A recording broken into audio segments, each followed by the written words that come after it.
Ассалаумағалейкум, сіздермен ауылдағы гараж көптен күткен аудитті бітірдік. Барынша әдемі шығаруға тырыстық, әдемі шықты деп ойлаймын. Ешқандай қосылған жері сырт көзге байқалмайды. Іш жақтарында жүрме жерлерін жасырдық, тосылған білінбей қалатындай еді. Мына жақтарында енді ана орындықтың астарына ондай қатты көңіл бөлген жоқпыз, бірақ багаж жақтары міне. Мына жерден қосылған жерін бәрін жақсылап заманат еттік. Жалпы әдемі шықты деп ойлаймын.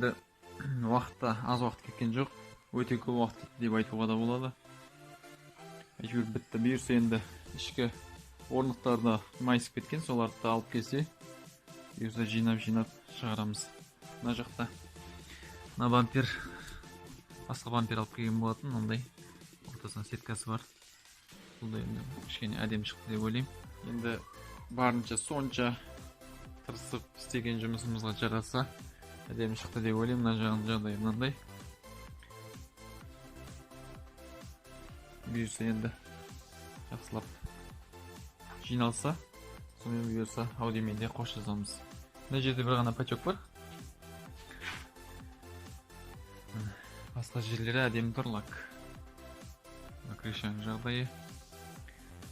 Жалпы осымен үфтеп бітірдік аудиді. Бүгінге осымен тамамдаймыз. Келесі кездескенше сау болыңыздар.